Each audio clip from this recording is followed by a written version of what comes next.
Welcome to the Arkansas Ozarks, where one of the most disturbing cases in recorded history took place. Before we start, please leave a comment letting us know where you are and when you heard this story. We want to know where and when these documented accounts come in.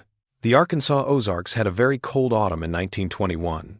The limestone bluffs cast long shadows over hollows that seemed to swallow sound itself. In Newton County, on the remote ridges near the Buffalo National River, a discovery would be made that local officials would spend decades trying to understand, categorize, and finally forget. The case file, which was stored in Little Rock in 1963, has testimonies, photos, and reports that sound more like the crazy thoughts of a sick mind than official records. However, every signature, stamp, and witness statement carries the weight of truth that still bothers the few researchers who have been allowed to see the materials. Ezra Holloway had been following deer through the thick hardwood forests for 3 days when he found what police reports would later call human remains that were in an unusual state of preservation. The place was a natural limestone cave about 4 miles southeast of the small town of Jasper. The only way to get there was to follow a narrow game trail that wound between tall oak trees whose branches formed a canopy so thick that it looked like night at noon. Holloway, a man in his early 52s who had spent most of his adult life hiking these mountains, said he had never seen this cave before, even though he had been hunting in the same area for more than 20 years. This claim would turn out to be just the first of many that would make the case confusing. Holloway's first statement to Sheriff Cordelia Vance on the 18th of November 1921 said that an overwhelming smell reached him first. It wasn't the smell of anything I'd ever encountered, he told investigators during his first interview. It was something that made my hunting dogs whimper and refuse to go any further. Every police officer who later visited the site would give the same description. Deputy Marshal Thaddeus Crane wrote in his official report that the smell was penetrating and persistent, which was different from anything that had happened in previous investigations. Holloway would never forget what he found in that cave, but he only talked about it twice more before he died in 1934 under circumstances that are still not clear. The figure found in the cave was hard to explain. At first, it looked like human remains, but the state of the body raised questions that traditional methods couldn't answer. Later, Dr. Matthias Gorman, the county's only medical examiner, would write in his private notes that the discovery went against everything he thought he knew about death and preservation. His official reports, which were meant for the public, used clinical language to describe the remains in a way that hid how strange they really were. Ezra Holloway lived a quiet life alone, in a cabin he built himself near the headwaters of War Eagle Creek until that November morning. He carved the clearing out of the thick forest over the course of several years, using hand tools and skills he learned while serving in the Spanish-American War. The cabin itself showed how skilled he was and how much he wanted to be completely self-sufficient. It was made entirely of local wood and limestone and had a root cellar, a smokehouse, and a workshop where he kept his hunting gear in good shape and fixed things for neighbors who sometimes asked for his help. Everyone in Newton County knew Holloway as a dependable hunter and trapper. He could track down injured animals through terrain that would be hard for even the most experienced mountain men. People knew him for more than just his hunting skills. People in the area asked him for help with everything from predicting the weather to taking care of their animals because they knew he knew a lot about how nature works and how animals act. The Brennan family, who lived almost 3 miles away from him on rough land, kept in touch with him regularly through a network of signal fires and marked trees that made it possible to talk across the forested valleys. Holloway's personality was a perfect fit for the isolation. He had come back from the military with what we now know are signs of wartime stress, but people in rural Arkansas in 1899 didn't know that. Neighbors thought that his desire to be alone was a normal reaction to the harshness of military life, and they thought that his occasional bouts of intense vigilance were due to habits he had formed during his time in the military. Holloway's military records, which his neighbors didn't know about, included information about events that had been classified and sealed. These events made him deeply distrustful of some situations and made him prefer the predictable patterns of life in the wilderness. His daily routine had created a rhythm that made him feel very connected to the natural cycles of the mountains. Holloway could tell when the weather would change by how birds acted. could tell when predators were nearby by small changes in the sounds of the forest, and could find his way in the dark using landmarks that no one else could see. He knew his surroundings very well, which made what he found that November even more disturbing. He could read the forest like a book, understanding its moods and messages with amazing accuracy. But he didn't know that the cave and its contents were in his territory. Holloway's morning, on the 15th of November, 1921, was like many others. He got up before dawn, ate his usual breakfast of coffee and cold cornbread, and then went to check the trap lines he had set up along the ridge above his cabin. The weather had been unseasonably warm for November, with daytime highs in the upper 60 seconds. This was so unusual that he wrote it down in his journal as a possible sign of a harsh winter to come. Several of his traps had been messed with in a way that made him think a big predator, like a black bear getting ready for winter hibernation, was nearby. However, the way the traps had been messed with was unlike anything he had seen in his years of hunting. The signs he followed that morning told a story that didn't match what he knew about how animals act in that area. The tracks he found looked a little like they were made by a person, but they also had signs that someone was moving carefully through rough terrain. The length of the steps varied. At times they were as long as those of a tall person, and at other times they were shorter, more careful steps, like those of someone walking on dangerous ground. The most disturbing thing was that whatever had made these tracks had been close to his cabin, watching from hidden spots in the forest around it. Holloway followed the trail deeper into the woods than he usually did. He found himself in a place he knew but had never been to before. The land here was rougher, with deep holes and limestone outcroppings that made natural caves and shelters. He first noticed the smell that would stay with him for the rest of his life while he was following what looked like drag marks in the soft earth near one of these formations. His two blue-tick hounds, who were used to hunting and weren't afraid of any forest predator, suddenly stopped and started to whimper. When Holloway told them to come forward, they didn't. Instead, they backed up a few yards and lay down with their heads between their paws.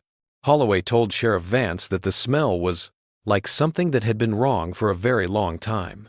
The dog's reaction was so bad that one of them, a veteran hunting partner who had never been scared of bears or wildcats, got sick and wouldn't go back into the woods for weeks. It looked like someone had tried to close off the cave entrance from the inside by putting fallen branches and limestone debris in front of it. The way the materials were put together was on purpose, and it was clear that a lot of thought went into it. When Holloway cleared away the debris and entered the cave with a kerosene lantern, what he saw changed not only how he thought he knew the wilderness, but also how he thought about what kinds of secrets could be found in places he thought he knew well.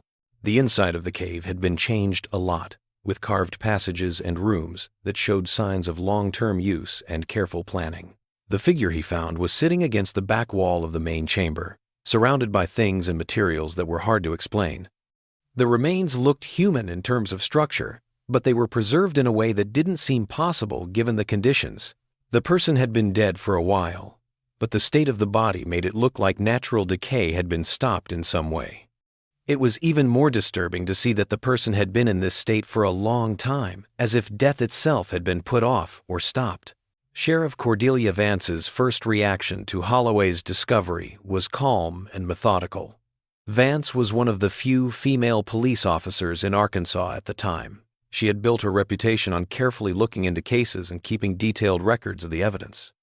People were upset when she was chosen for the job, but she earned the respect of both her coworkers and the community by solving a number of difficult cases. She had dealt with a lot of strange things in the sparsely populated mountain counties, like bear attacks, hunting accidents, and finding human remains from time to time, but nothing had prepared her for what Holloway had found. The official report from Deputy Marshal Thaddeus Crane, who went with Vance to the cave site on November 19th, describes the remains that were found in a way that doesn't give away what they really were. Crane had served in the military and as a police officer, and he was known for being calm and methodical when collecting evidence. His report talks about a human body that was very well preserved and was partially covered in animal hides that looked like they had been sewn together with great skill. The figure was about 6 feet long and was found sitting against the back wall of the cave, surrounded by what Crane called personal effects and objects of unknown origin. Among the personal items found with the remains were a brass button from Marcus Ashby's coat, who had gone missing 2 years earlier while hunting, a silver hairpin that belonged to Ruth Caldwell, who had gone missing while gathering herbs in the spring of 1920, and a leather wallet with identification papers for James Morrison, who had been reported missing in 1919 while traveling between settlements. The fact that these things were in the cave suggested that the person who lived there had somehow gotten things from people who were missing. However, the way the things were arranged and the state they were in suggested something more complicated than just getting them. Dr. Matthias Gorman was called from Harrison to do the exam. He got to the cave site on November 21st. His first assessment, done by lamplight in the small space of the cave, showed problems that would bother him for the rest of his career. The remains showed signs of preservation that were much more advanced than anything that could be done with local methods. It looked like the body had been treated with substances that were not known and had somehow kept it from falling apart in conditions that should have caused it to do so quickly. The fact that the body had been carefully cared for over a long period of time bothered Dr. Gorman the most. The way the remains were arranged, the state of the materials around them, and the state of preservation all pointed to the fact that someone had been taking care of them in ways that couldn't be explained. The level of preservation reached was based on knowledge that was better than anything that was available in rural Arkansas in 1921. The study of the cave itself showed that it was organized and planned in a way that suggested people had lived there for a long time and done things in a planned way. Hand tools were used to make the main chamber bigger and shape it. There were carved niches and shelves that held collections of objects, arranged in ways that Dr. Gorman couldn't figure out. The walls were covered in markings that looked like a form of writing, but they didn't look like any writing system that we know of. Along with these marks were detailed drawings of people in different poses and states of preservation. The explanation given to the people in the area was clear and meant to stop people from guessing and panicking. Sheriff Vance said in official statements that a hermit who lived in the woods had died of natural causes the previous winter. The animal hides found with the body were said to be rough winter clothing, and the fact that the cave was so far away from people was used as proof that the person wanted to live away from people. People thought that the personal items found with the remains were things that the hermit had found or traded for during his years of living alone. Most people in Newton County were happy with this story because they were used to hearing about people who chose to live alone in the mountains and didn't want to know more about the disturbing details. The official reports did not, however, share some of the information with the public. The way the animal hides looked suggested that they had been processed and sewn with tools and methods that were very different from what was common on the frontier. The stitching patterns were influenced by a number of cultural traditions, such as those used by the region's native people, European leatherworking techniques, and what looked like completely new methods. Dr. Gorman said that it was even more worrying to find what he called unusual materials embedded in the preserved remains materials that didn't seem to come from the area. When Dr. Gorman looked at the strange materials with the limited magnification he had, they looked like they were organic, but they didn't fit into any known categories. They seemed to have some kind of supportive role, keeping the remains intact in ways that natural preservation couldn't explain. Some of these materials looked like they were linked to different parts of the body, forming a network that had unknown uses. Dr. Gorman couldn't figure out what these things were because they seemed to get worse when they were touched. After the official explanation, things were quiet in Newton County for a few weeks, but if you looked closely, you could see small changes in the way people and animals acted in the area. Sheriff Vance ordered the cave to be sealed, supposedly to keep scavengers from disturbing the site. However, locals noticed that the seal was made with unusual care, using both large stones and mortar that would have taken a lot of work to put in place. The deputies who did the work were from outside the county. They finished their job quickly and left without talking to anyone in the area. Holloway went back to his normal routine, but his neighbors noticed that he was avoiding some parts of the forest and checking his trap lines in pairs instead of alone. The Brennan family, whose land was next to some of Holloway's usual hunting grounds, said that their neighbor was becoming less and less willing to talk about what he had found. When Silas Brennan saw Holloway at the Jasper General Store in December 1921, he noticed that the hunter had lost a lot of weight and spoke in whispers, even when they were talking about normal things like the weather and the prices of livestock. More importantly, some people who lived in the area started to notice small changes in the forest that were hard to explain or ignore. Sounds that were always present in the mountains seemed to be quieter or not there at all. The normal chorus of birds that filled the mountains with sound every day became less frequent and less certain. When grazing in some areas, the livestock acted strangely nervous. They would bunch up in tight groups and refuse to go into parts of the pasture they had previously used freely. Experienced hunters said it was hard to find game along trails they had used successfully for years, as if animals had left their usual areas without any reason. These changes happened slowly enough that they could be explained by seasonal changes or natural population changes in animals. However, the overall effect was that people started to feel like something important had changed in the landscape they were used to. Adults didn't want to go into the woods alone, especially at dusk, when shadows made it easy for people to hide and watch. The forest, which used to be a place of work and comfort, started to feel like a place where people who weren't there could be watching from hidden spots. During the winter of 1921 and 1922, Dr. Gorman kept looking at the evidence he had found in the cave. It was a slow and secret process. His notes, which were found decades later when his estate was settled, showed that he was becoming more and more worried about parts of the discovery that didn't fit into any known categories. It looked like the strange materials found in the remains were not only organic, but also somehow helped keep the body in its preserved state. Instead of getting worse, areas that should have kept getting worse showed signs of getting better. Dr. Gorman used simple tools borrowed from the local telegraph office to measure how parts of the remains that should have been destroyed by natural processes kept their shape. What worried him the most was that some areas still reacted to outside forces, which made him think that some kind of activity might still happen even in the preserved state. The implications of these findings were too troubling for official acknowledgement, and Dr. Gorman found himself in the position of documenting discoveries that he could not share with either his colleagues or the broader medical community. His private letters to colleagues at medical schools in Little Rock and Memphis give hints about what he found without going into too much detail. This shows how hard it was for him to understand things that went against everything he had learned. As heavy snows cut off many mountain towns in the winter of 1922, the silence around the cave discovery grew even deeper. The police had finished their official investigations, filed reports, and marked the case as closed in their records.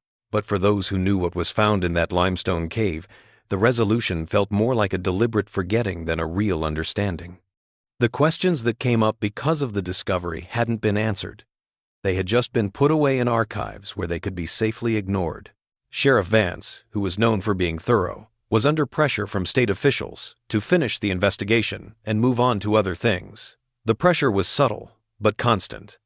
It came in the form of suggestions to move to other positions, budget limits that made it hard for her to get the resources she needed, and administrative tasks that took up time and energy that could have been used for more investigation.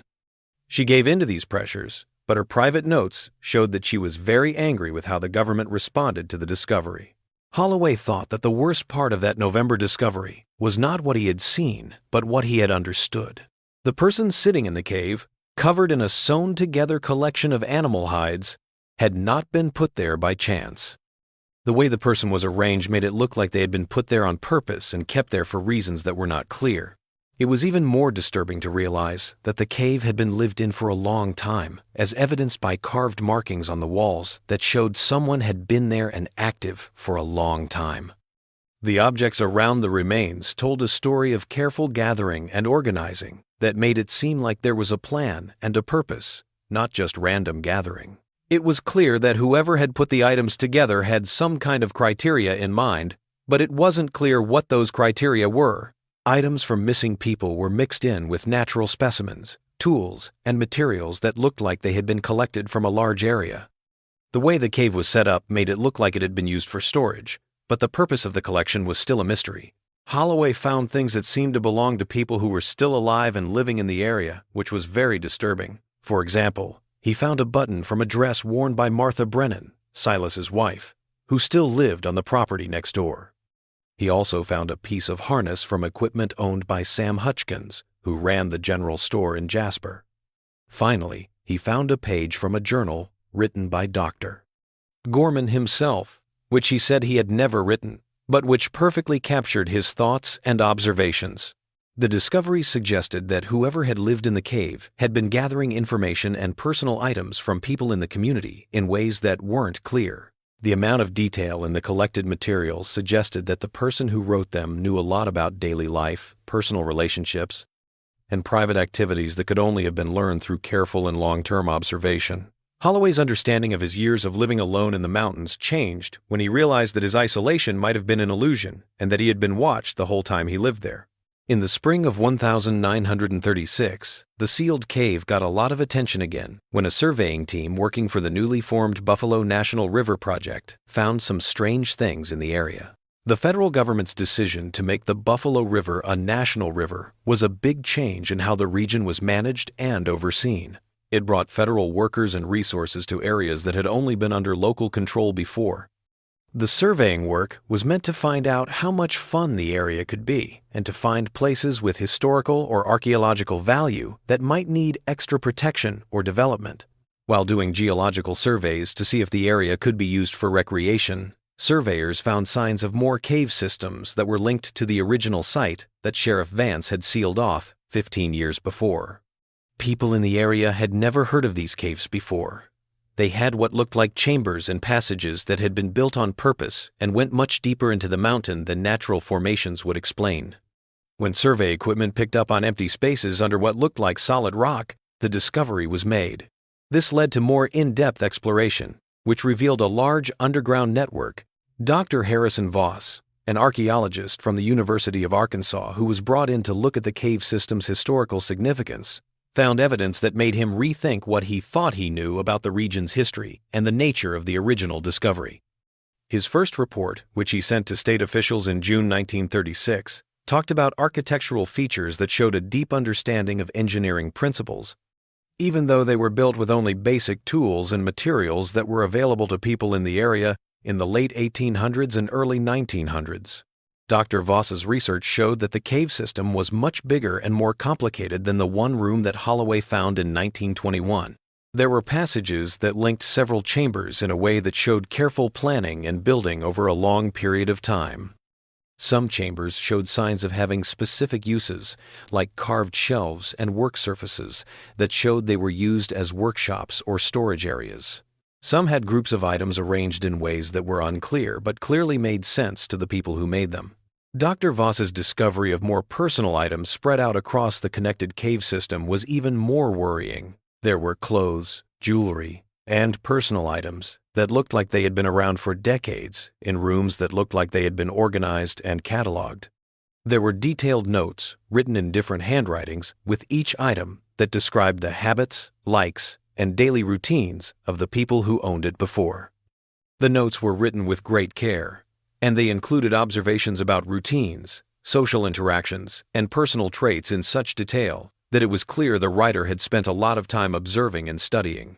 Dr. Voss's research showed that the cave system had been used as a base for careful observation and collection activities that targeted people living in Newton County for a long time. Holloway found the remains of a person who had lived in a place that had been used for similar purposes by many other people before them.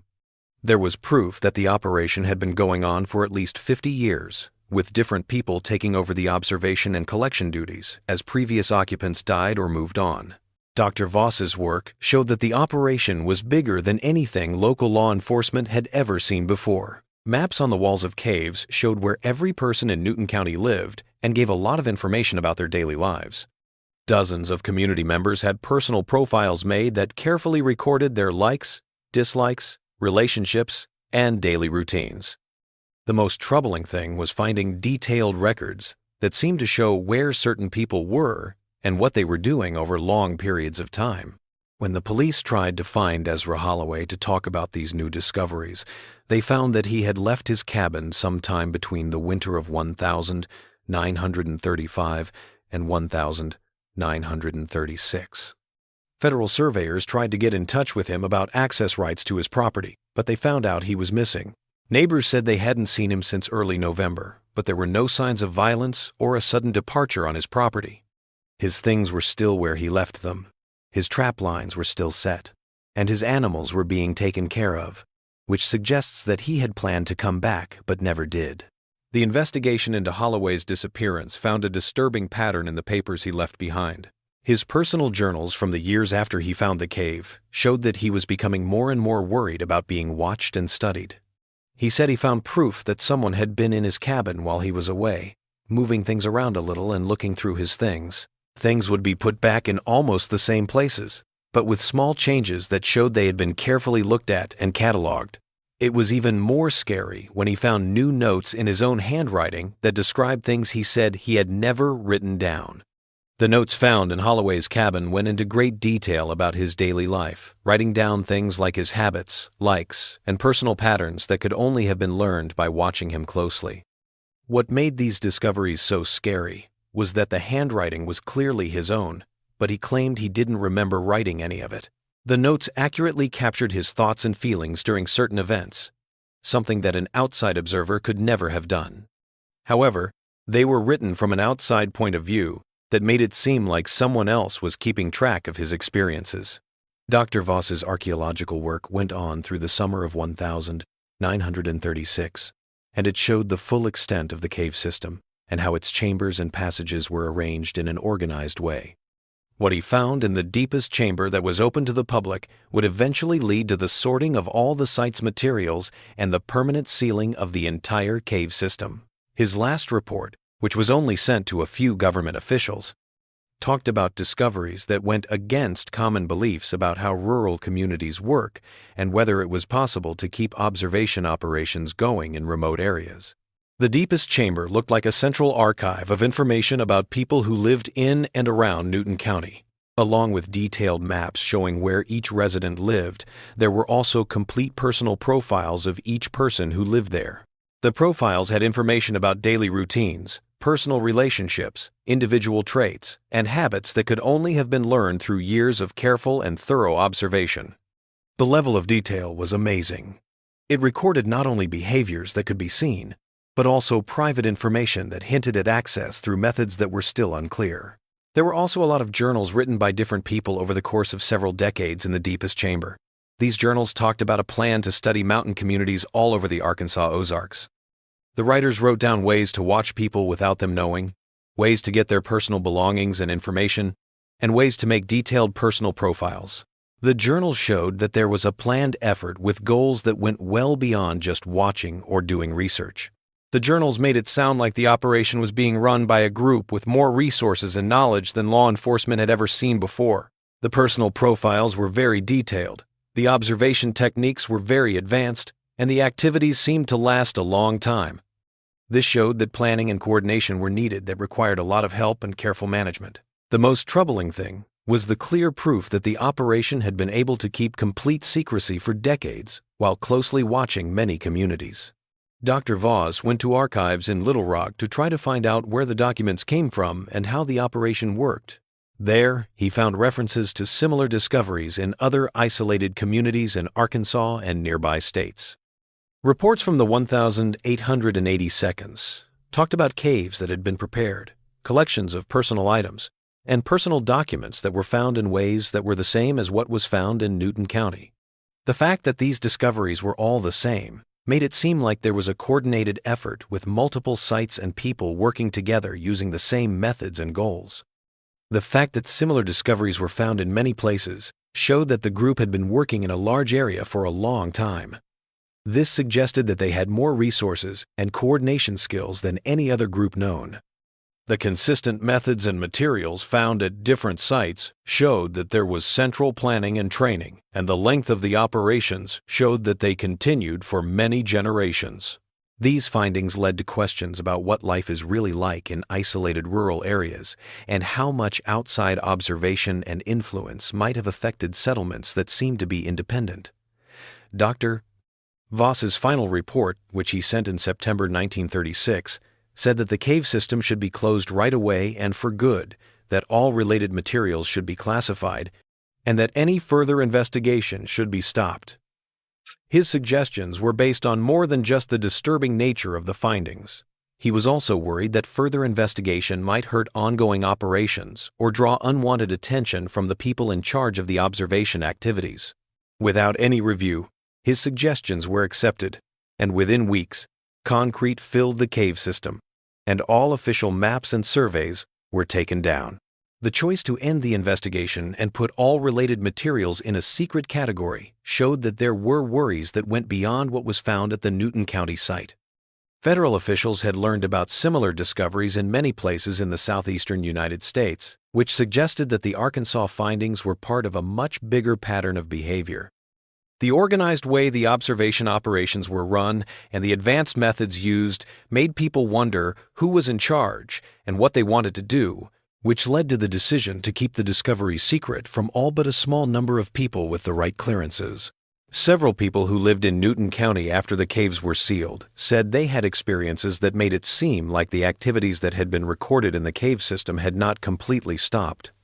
In some places, livestock still acted strangely nervous, grouping together and refusing to graze in places where they had previously been able to do so. Hunters sometimes found signs of recent observation posts in places that should have been undisturbed.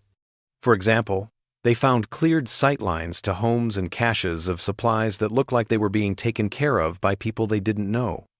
People usually thought these reports were just made up or wrong, but the fact that they were all the same and had a lot of details made it seem like something from the original operation might have continued in a different way. The reports came from trustworthy people who had spent a lot of time in the wilderness and were unlikely to misinterpret natural events or make up strange experiences. The reports showed that observation activities may have started up again or continued in different ways and places, changing to fit the higher level of interest that the official investigations had caused. No one knew what happened to Ezra Holloway until 1962, when construction workers building a new section of highway through the mountains found human remains about 15 miles from his original cabin. Dr. Gorman's dental records helped identify the remains, but the way they were found raised questions that were never officially answered. Holloway's body was found sitting against a limestone outcropping, covered with carefully sewn animal hides and surrounded by personal items, including things that belonged to other people who had gone missing in the area. Holloway's remains looked very much like the figure he had found in the cave in 1921. The body looked like it had been preserved in the same way that Dr. Gorman had noted in his first examination. The most disturbing thing was the proof that Holloway had been kept in this preserved state for a long time, which made it seem like he had somehow become part of the same strange process that had affected the person who originally lived in the cave. The discovery brought up troubling questions about his disappearance and the possibility that he had been involved with the people who were in charge of the observation operations. The last official record of the case came in 1967, when the Arkansas State Archives got a bunch of papers from the estate of Dr. Matthias Gorman, who had died the year before. One of these items was a sealed envelope with pictures and notes from his 1921 examination of the original cave discovery. These papers showed things that weren't in his official reports, like proof that the person found in the cave had stayed preserved for a long time by unknown means. Dr. Gorman's private notes talked about samples that looked like they had been carefully handled, which made it seem like natural processes had been somehow stopped or controlled. What bothered him even more was finding places that stayed stable long after they should have started to fall apart. This meant that some kind of preservation had been kept up using methods that were beyond what people knew at the time. The notes had detailed diagrams that showed all the different ways the body had been kept, showing methods that seemed to mix different ways of preserving it. Dr. Gorman had decided to keep these findings private and send simplified versions to the authorities because the implications were too troubling for them to be officially recognized. He thought that the truth about what was found in the Newton County caves should be kept safe, even if it couldn't be made public. That's why he decided to seal these materials and only let them out after he died. His notes showed that there were ways to preserve things that went against common ideas about death and the limits of what we know now. The private materials released from Dr. Gorman's estate included letters he wrote to co-workers at medical schools all over the U.S.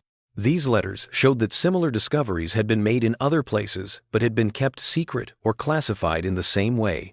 The letters talked about a group of researchers who had found proof of organized preservation activities but had not been able or willing to share what they had found with the public. The pattern of discoveries pointed to a secret program that had been going on for decades and involved human subjects. The place where Holloway made his discovery is still unmarked and mostly forgotten today. The concrete seal that was put over the cave system in 1936 has worn away and partially collapsed, but the site is hard to get to because it is far away and the terrain is rough. But park rangers occasionally report finding evidence of unauthorized visitors to the area. These events include freshly disturbed soil, signs of recent digging, and caches of equipment that show that unknown people are still interested in the site. People usually think that treasure hunters or amateur archaeologists wrote the reports, but the evidence shows that the visitors had serious research goals because they used advanced tools and were very careful.